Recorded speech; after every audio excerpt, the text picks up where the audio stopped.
So in this second part of chapter 4, we are talking about acids and bases. What are the acids? Acids always has H plus. Remember we did the naming nomenclature. They always has hydrogen. They donate proton to the solution. So the strong acids are the hydrochloric acid, as you can see here, nitric acid, sulfuric acid, and they are strong electrolytes. Weak acids, vinegar, acetic acid. Go to the next one. Okay, so the bases are the substances that are always donating hydroxide, like sodium hydroxides, ammonia. These days use a lot of bleach, ammonium hydroxide. It's basic. So this table is very important. This table shows you what are the acids, strong acids, and the strong bases.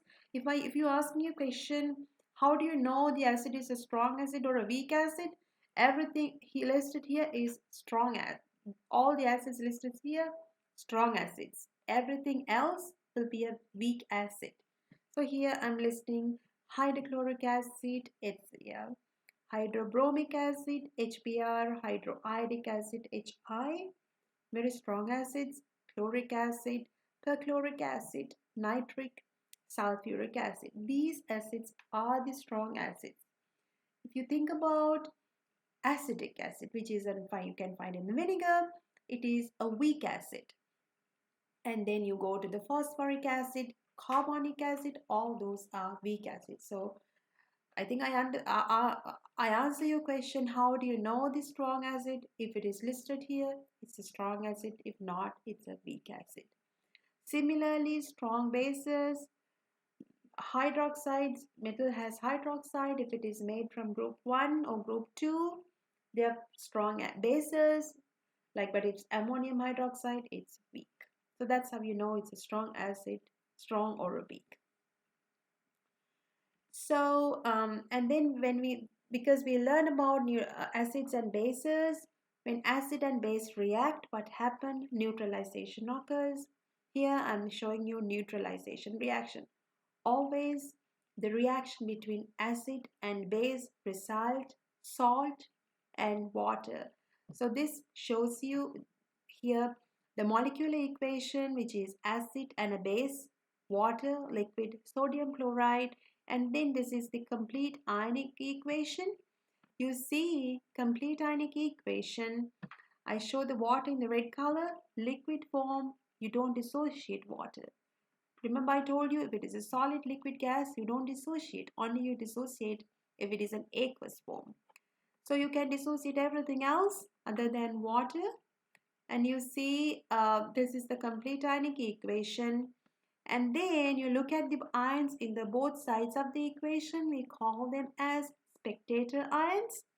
Spectator ions you cancel out sodium, sodium, because they are not involving in the reaction. They just watch your reaction. The involving is H plus, OH minus, and water.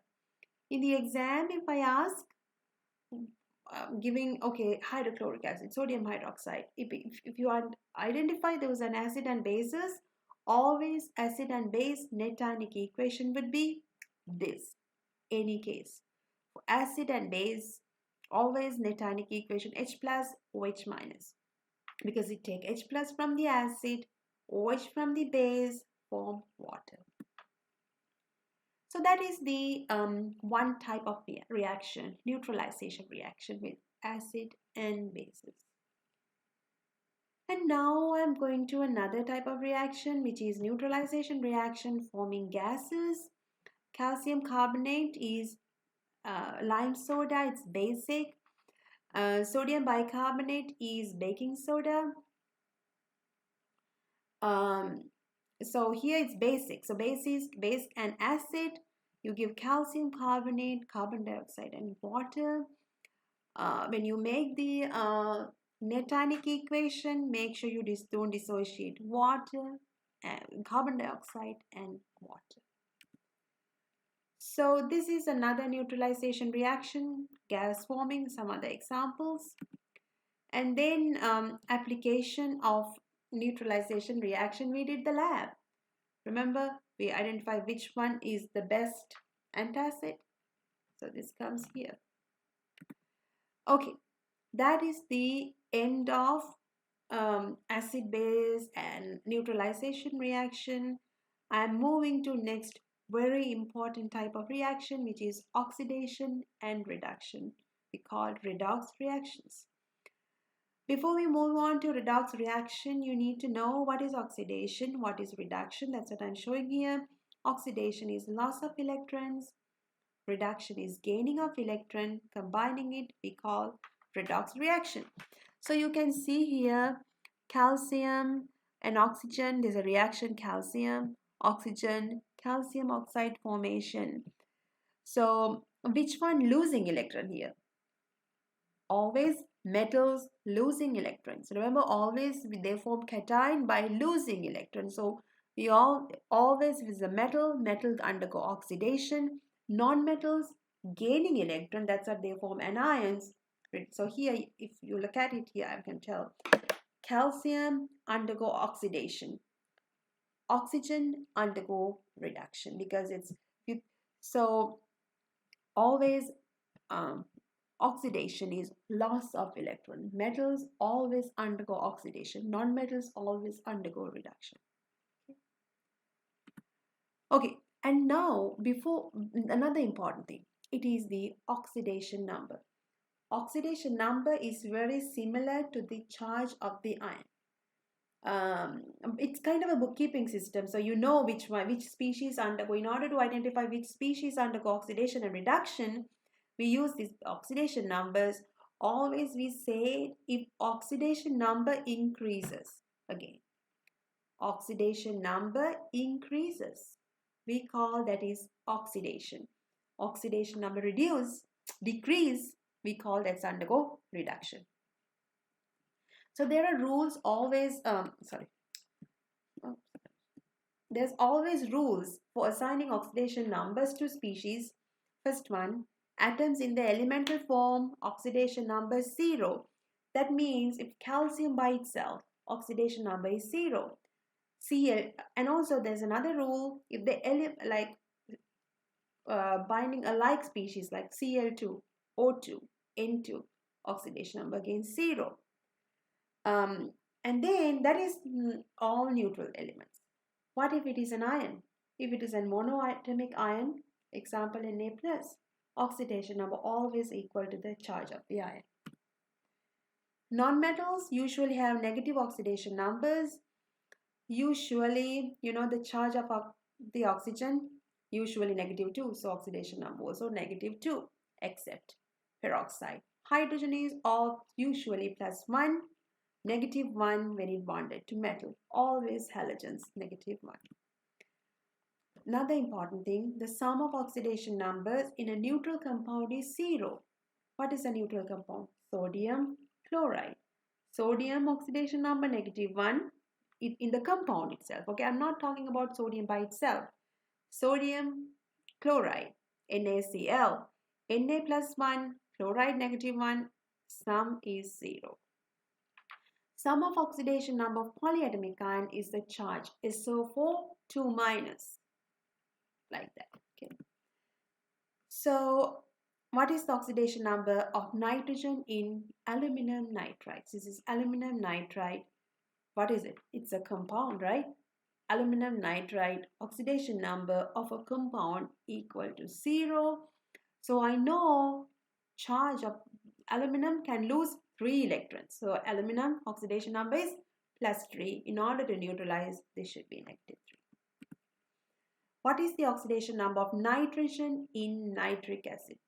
This is kind of, I'll show you. Let me see if I can write. So, oh, I didn't need a pen. Okay, so here I know oxygen always -2, -2, and you have 3 oxygens. 2, 3. I'm looking at nitrogen, which I don't know. Because I don't know, I put X, okay? And I know hydrogen. What is hydrogen? +1.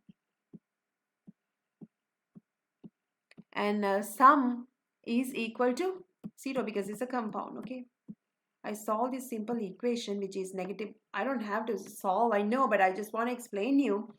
Oxygen is -3, -2 into 3 oxygen, which is -6. Hydrogen is +1, so you subtract 1, it's going to be B plus 1. Okay, so that is the end of oxidation and reduction reactions. And displacement reaction, you can look at the display activity series and try to understand it, but I'm not going to go into a displacement reaction a whole lot. But I'm going to talk about molarity. There will be molarity and molarity. These are important concepts. Dilutions. So molarity is number of moles in 1 liter of a solution. Molarity is M, number of moles, like you can say molarity is M, or like concentration. It's a way of expressing the concentration. Number of moles is N, volume is V. So I can take these three terms, I can write C equals N divided by V. This is a very, very important equation. You can keep it in mind, right? And post it in front of in the working table. So you see, you remember it. Molarity is concentration. Number of moles divided by volume. Some people think about it as M because it's molarity, but it's a way of expressing the concentration. Dilution is you lowering the concentration. Think about dilution. Easy example. You take the frozen concentrate of orange juice, you know, the can, and you make a dilution. So you take the frozen concentrate and you add it to the jar and you add more water, right? When you add more water, what are you changing? You're changing the concentration, right? At the beginning, you have very concentrated solution, and now when you make you're drinking very dilute solution.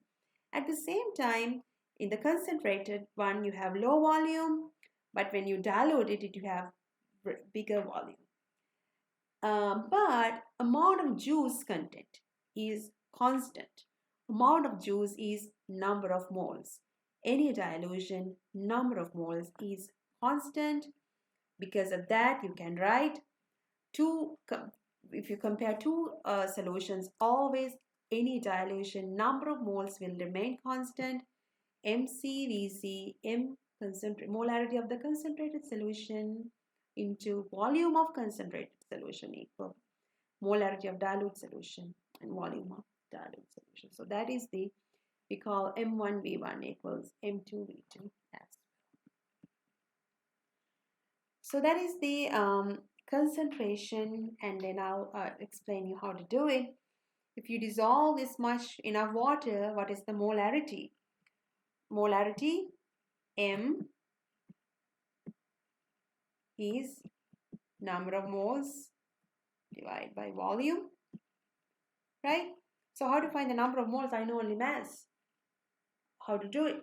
You find the moles, right? In order to find the moles, you get the mass, divide by molar mass. You get the number of moles, divide by volume. You can see. So first I find the number of moles, and then this you divide by the volume. You can get the concentration. So that's about the molarity and how many liters. I'm giving you the molarity and the moles, asking volume. So some practice problems as well. So I hope this helped you to